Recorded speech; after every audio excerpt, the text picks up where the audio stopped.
제가 지금 와 있는 곳은 경상북도 성주군에 있는 가해산 자락에 있는 법수사지입니다. 이 가해산 자락에는 통일신라 시대에 아주 중요한 두 개의 사찰이 있는데요. 바로 해인사와 법수사입니다. 지금은 행정구역이 경상남도와 경상북도로 분리되어 있지만 아마 신라 시대에는 가해산 자락에 중요한 많은 신도들이 찾는 그런 사찰이 아니었을까 이렇게 생각이 됩니다. 해인사로 들어가는 입구라고도 할 수 있는 이 법수사지인데요. 바로 지금은 작은 마을이 형성이 되어 있습니다. 그리고 마을의 민가들을 사이에 두고 아래쪽에 이와 같이 단간지주가 있고요. 그리고 가해산 쪽 저 위쪽으로 3층 석탑이 세워져 있습니다. 화면상에는 보이지 않겠지만 바로 저 3층 석탑이 세워져 있는 곳이 바로 법수사지 중심 공간이라고 볼 수가 있겠죠. 저 3층 석탑이 세워져 있는 공간은 그동안에 발굴 조사도 있었고 여러 연구 성과 그리고 저 3층 석탑의 건립 시기 등으로 보았을 때 이 법주사의 대략적인 연역을 알 수가 있는데요. 관련 기록과 출토된 유물로 봐서 신라 말기 때 창건이 돼서 고려시대, 조선시대까지 법등을 이은 걸로 파악이 되고 있습니다. 다만 조선시대 때 어느 시기에 폐사가 됐는지 명확하지는 않지만 현재까지는 임진왜란을 전후한 시기에 폐사가 됐고 그 이후에는 사찰로서의 기능을 상실한 게 아닌가 이렇게 파악이 되고 있습니다. 바로 이 법수사지 들어가는 입구에 해당되는 곳에 지금 보면 이와 같이 단간지주가 세워져 있죠. 상당히 오래된 고목과 함께 세워져 있어서 상당히 고풍스러운 모습을 보이고 있는데요. 이 단간지주를 보면 앞쪽에 아주 독특하게 배래석이 놓여져 있습니다.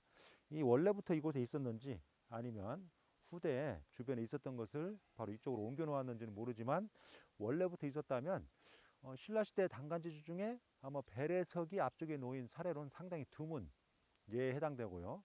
그만큼 단간에 대해서 신라시대 사람들이 상당히 신성하게 생각했음을, 다시 말해서 예불의 대상으로 생각했음을, 신앙의 대상으로 생각했음을 알려주는 중요한 유물이라고 할 수 있습니다. 현재 단간지주는 동서로 마주보고 있는데요. 간격은 한 70cm 정도 됩니다. 그리고 이 단간지주의 바깥면이 아주 넓게 구성이 되어 있고 측면은 좁게 조성이 되어 있는데 측면의 길이를 보면 너비를 보면 대략적으로 한 46cm 정도가 되네요. 상당히 규모가 크다고 볼 수가 있습니다.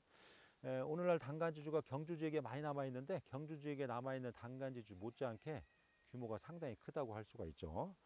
이 단간지주는 현재 간대석이 있습니다. 그리고 단간지주의 견고하게 고정시키는 기단부는 남아 있지 않은데 원래는 기단부가 있었을 걸로 파악이 됩니다. 그런데 아마 기단부 부재들은 현재 유실되거나 아니면 다른 용도로 재활용이 되면서 현재 남아 있지 않게 된 걸로 보입니다.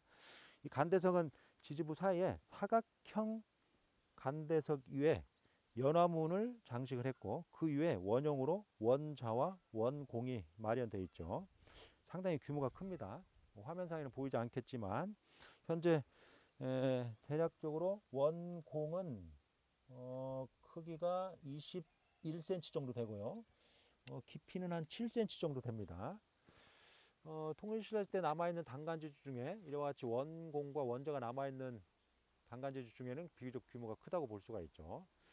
그리고 이 간대석 상부의 형태, 구조 이런 걸 보고 이 지주부 사이에 있는 단간을 철로 세웠는지 나무로 세웠는지 돌로 세웠는지 그러한 것들을 추정해 볼 수가 있는데 현재 이 법수사지 단간지주의 간대석의 형태로 보면 아마도 단간지주 사이에 철로 된 단간을 세우지 않았을까 이렇게 파악이 됩니다.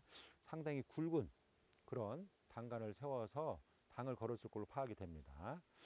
그리고 이 지주부는 안쪽 면은 거칠게 다듬었어요. 그리고 바깥면과 측면은 상당히 고르게 다듬었습니다. 특히 이 바깥면의 외곽에 모서리를 깎았고 그리고 아래쪽에 일정한 높이만큼 선각과 함께 부드럽게 호형으로 일단 낮게 깎았습니다. 그래서 상부로 올라가면서 좁아지는 형태를 취했고 윗부분에도 일단 낮게 바깥면만 깎은 그런 장식을 가했습니다.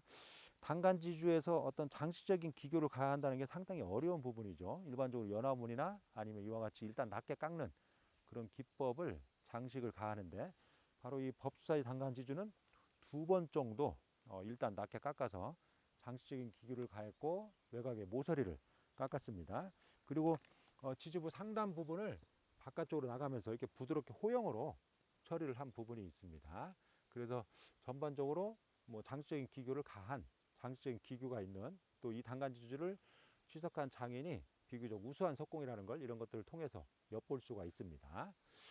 안쪽 면은 아주 거칠게 다듬었습니다. 아마 단간을 세우고 또 노출되지 않는 면이기 때문에 이렇게 다듬은 걸로 보입니다. 그런데 중간에 강공은 없고요. 윗부분에 꼭대기에 사각 형태로 간구가 있습니다. 그러니까 작은 홈이라는, 사각형 홈이라는 얘기죠. 바로 이 간구는 가운데 세워진 단간을 간을 걸어서 견고하게 고정하는 홈이기 때문에 간구라고 합니다.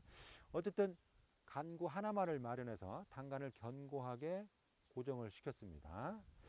단간이 남아있지 않지만 상당히 이 단간이 우람하고 높았을 걸로 파악이 됩니다. 이 단간은 통일신라 시대 때 만들어진 걸로 파악이 됩니다.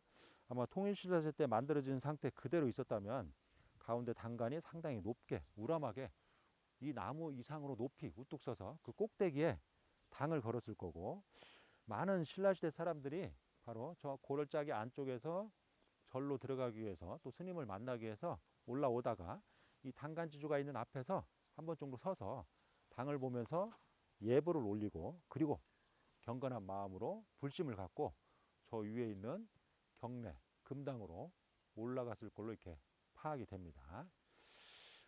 하여간 이 법사의 단간지주는 규모도 상당히 크고 보존 상태도 양호합니다. 오늘날 경주 지역에 남아있는 유수한 단간지주도 못지않은 그러한 치석수법과 양식, 그리고 양호한 보존 상태, 이런 걸로 봐서 상당히 중요한 유물이라고 판단이 될 수가 있죠. 현재 국가지정문화재로 지정되어 있는 보물 못지않은 소중한 문화유산이라고 할 수가 있고, 신라와 고려시대 그리고 그 당시에 불교 문화의 양상을 우리가 엿볼 수 있게 해주는 그런 유물이라고 할 수 있기 때문에 보존을 잘 해서 후손들에게 계승해 줘야 될 그런 문화유산이라고 할 수가 있습니다.